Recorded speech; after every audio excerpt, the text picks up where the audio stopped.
day. I mean, you go back to that first series, they play against Splice, they get 3-1 there. That was a very, very slow game off. It's certainly possible that they're running out of steam, but look, the G Fuel booth is right over there. If they ever feel like they are, you know, just go take a quick chug of G Fuel. But I felt throughout that game, EUnited had a great dynamic between their assault rifle players and their SMG guys. Clay obviously had a hot start. He was able to push out the cuts, and then they just had Silly sit inside the hill and soak up the time. Silly winds up getting 2+ minutes inside the hill, streaked out at the end. Phenomenal game from both those players. Very, very structured game, I think, as well, is key to say. So EUnited with the advantage, of course. We talked about our open bracket. As it stands, that now turning into a losers bracket, and we get to see who will feed into our championship losers bracket as well. So still plenty of games going over there. And I can actually send it down to my good friend Guy Blaze for an update on our losers bracket. Hey guys, bring you a few updates here from the losers bracket. We're going into losers round 4, but to bring you a few notable losses right here, we're gonna have Underworld lose to Preserve Gaming. We're also gonna have Avail Nation lose to Impact Gaming. But the biggest upset so far is gonna be Royalty losing to the 59th seed EMP. And then last but not least, currently we're gonna be having Supremacy and Typhoon. That game is underway right now, round 4, but we're gonna be looking out for that, bring you guys updates. But for now, back to you guys at the desk. Thank you very much, Guy. Of course, we're going to try and keep you updated with all things there in that losers bracket now and see how things develop. Just got word, actually, Supremacy did just lose. So we'll see how things start to develop there. But back in terms of our big storyline, of course, EUnited versus FaZe. It's EUnited 1-0 up. Chet, how do you see the rest of the series going? Honestly, it's a tough road for FaZe, right? They've been playing since, what, 10 hours today or something along those lines. It's an absolute grind for these open bracket teams coming to full play. Incredibly difficult. So I don't know how much gas they have left in the tank. Again, not an easy road. Still, though, they've been doing this for how long? Veterans for years and years and years. So don't want to count them out, but they're in the group of death for a reason. It is not going to be easy. Well, whilst all that was going on, I do want to show you guys exactly what happened in our Charlie stream. Of course, this one closed just a few moments ago. It was Red Reserve versus Next Threat. And as you can see there, it was all Red Reserve, a 3-1 victory for them. And a very, very dominant performance comes through, and they ultimately close out that game. And there, of course, the closing moments, Next Threat almost getting a 100-point club. It wasn't pretty, but ultimately Red Reserve with that win. Next Threat still with a few more games to play. You know, if I'm on Next Threat, I don't think there's any shame in losing to a team like Red Reserve. They're one of the top European teams for a reason. These guys are looking good, and it's great to see Red Reserve bounce back from their loss earlier in the day to Team Caliber. Completely agree, of course. Here it is, the final closing moment. The fighter pilot comes through, kills galore, Red Reserve with the win. For now, though, we can send it back over to our main stage matchup. EUnited versus FaZe Clan. As it stands, EUnited 1-0 up. A dominating performance in game 1. And match number 2, or I should say map number 2, Search and Destroy, about to get underway. Okay, kicking things off once again. EUnited, of course, if you missed it, did take the hard point here. You know, on the desk already, Ben was kind of talking about running out of steam.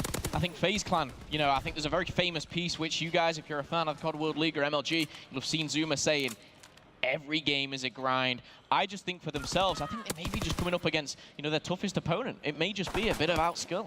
Yeah, I mean, they definitely had one of the toughest roads, at least from the pool play perspective. So, going to be rough, but right now, doing okay. They're going to have a 2v1 advantage, but Silly is in an okay spot. If it wasn't for the player on ladders, and Zuma, there you go, takes him down. First round on the board, and, you know, get that first blood, continue from there. No big deal. Priester, obviously one of the newest members to FaZe. So as we see replays coming back from that coaching. Priester, for me, last year was you know, a player which kind of broke out. He found himself under the leadership of the likes of Aches and really kind of came into his own. He was a bit of a super slayer, but on land, people kind of question, you know, can he perform as well? This may be the team for him to really flourish. A bit of a superstar in Search and Destroy as well. Kicking things off, round number 1 with a 3-0. Well, EUnited leaning towards that A-bomb side as well. They got 3 players down by Dox Glacier. He's just going to be going straight up the middle, hanging around this B-dom area. But a bit of a tough spot. I think he's just going to wait to try and see if maybe he can hear the footsteps of a player. Meanwhile, though, Silly ends up getting picked off. RCs can't afford to miss shots. Could potentially be costly. Glacier's able to trade it out and gets out with his life, though. Evening things up for a 3v3, and there you see the wrap. Well, attempting to come in, but Glacier's just going to get shot in the back. Meanwhile, though, Persini was clearing the way at B that entire time. So, 2v2 situation, got the twins in action. Yep, the Twins are in action. One thing I will say is FaZe Clan, they are split up. They're either side of the map. Maybe a perfect pinch, maybe a misplay themselves, but number 3 is Replays coming from behind. He's going to be caught out, and RC's shut down now. Pristini. Can he answer the prayers of all those United fans? He's going to be tagged up. He probably knows Zuma, and he has spotted him. Now he's running back, checking the bomb. No, he's going past him. He's got to be caught out. Oh my goodness, Pristini with a reaction so close. My goodness, that could have been a whole different story. If he picked up that kill, he could have ducked away into cover. But we see Replays dealing with business there. We are going to see him get the defuse. FaZe Clan, another round. Yeah, no, it definitely had me nerve-wracked for a second. It's one of those situations where you see Pristini realize, I have an opportunity to make a play. The player, as soon as he starts shooting him from the back end, he's like, oh, they're playing incredibly split. I don't have to worry about the pressure. Pick one guy, kill him, and then fly in that direction. Of course, though, just wasn't aware that that player was playing as aggressively as he did. Of course, though, see smokes coming out, and RC's actually on defense is going to be pushing straight up the middle of the map. Doesn't quite finish the kill, but something you don't see every day. Yeah, look at this full map control, or mid-map control, should I say, from EUnited, dominating the statue. Silly, though, he's going to be ripped off that stairs. Ripped off these stairs, should I say, by Priester. The FG42 coming into action. Of course, the headshot. You can hardly even react when 2 bullets take off that helmet. Of course, attach on your screen now, pushing forward. Is accompanied by Zuma. And the bomb, I believe, may be going down by Priester. We do have Replays watching that flank. What do United do, though? Well, they're going to get that first pick on Replays, and the question is, do they kind of split up or attack from all one side? And it looks like they're going to be going for a bit of a split here. I think 2 players are going for the full wrap. You got 1 player in Cole, so someone's going to have to make a play. Of course, Glaciers on an island, so he's got to play slow. RCD's Pristini have to do something on the backside. Pristini, well, he's going to get caught out. 2 players get spotted trying to get out of dodge, but the pressure might be coming in from Glacier around back, but the first gunfight doesn't go away, neither does the second. Zuma again going big, and now Glacier, he's just in an impossible spot, completely surrounded, and he is going to get taken down. So interesting decision making there, but hey, if Zuma's going to pick up 2 kills, no problem. Yeah, and I remember Replays for a short period, obviously joined us on the desk sometimes, and he was talking about obviously coaching FaZe and sometimes, you know, the mistakes that they were making. I think it's fantastic to a player to go to a coach, maybe see that different aspect of a team and then jump back into it. You know, that brings a lot of, you know, maybe new strategy to them, and I think Search and Destroy could be a strong game type for FaZe Clan.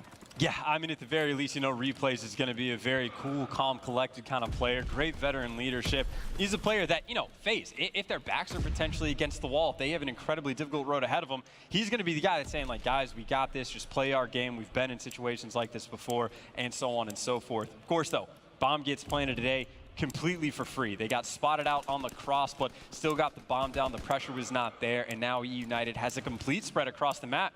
Zuma, though, he's the guy that made the place. 4-0 on that 4 streak. Opens up the map. 4-0 is his personal kill-to-death ratio. Can he make it 4-0 in the game here with a 4v3? 20 seconds left to go. The bomb is down, and we've got to see them act quick. Placed it out. Turns around. Priester destroys with a machine pistol. Pristini answers back, and now it's left all up to RCTs. Isn't going to happen with 10 seconds left on the clock. Close, but no cigars. Replays is going to defuse that one. Zuma is 5-0. FaZe Clan now 4-0.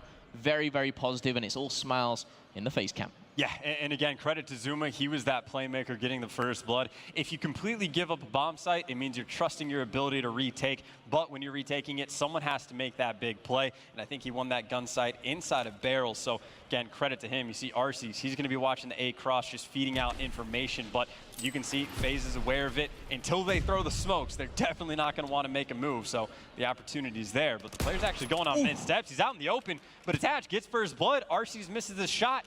Now he's costing. Yep. Two brothers in arms. He's going to fall there. Clayster, he's going to shut down Zuma, and that's the streaks as well. We're going to see one more fall, a 2v2 now, as Priester does have that bomb, but a close-range sniper maybe, as the concussion is going to come in, but the machine pistol not enough for Replays, shutting down RCTs, and now Clayster in what I would describe as a must-win here to go down 5-0. Very, very difficult. We've seen it already before, bear in mind. The bomb is down. Clayster, is he going to spot him? Yes, he is, and now Replays is going to be taken down. Clayster so low on health. 35 seconds left on the clock. Well, you see he's waiting for the wrap, but if the player doesn't challenge from this direction, his spidey senses are going to say, well, he'll be over by docks, but you don't know if he's in the window. Tough spot to be in, not getting any information on the bomb planter. But again, FaZe, I mean, in full credit, 5-0 up. there's, you know, any way that this comeback happens. I mean, the one thing that's been noticeable for me was Arceus has been fantastic in S&D with the sniper rifle, and he's been kind of shut down, whether it's be smokes, whether it be FaZe just kind of pushing in a certain direction. He's kind of been a little bit irrelevant in this search and destroy. He's actually 0 of 5, something that I didn't actually know until this round, but he's sticking with his Car 98K. However, so is Attach on the other side, and Clayster is going to bite the bullet there as he falls. And oh my goodness, that was nearly straight through the smoke. Attach feeling himself here with the Car 98, and the grenade is going out. Oh, Streak's coming in as well. Silly dies. Apparently the perfect nade's coming out from Attach. Bristini is now by himself, and honestly, best of luck, man. 1v4, you're down 5-0 in the series. Things are not looking good. Doesn't even win the gunfight against the pistol, but pretty perfect round. You see, they try to cross without the smoke. That's when the sniper is relevant. You made a perfect point. RC just got completely shut out of that map. I think he ended up dropping that donut. So FaZe looking good, man. Yep, and EUnited, of course, take the hard point.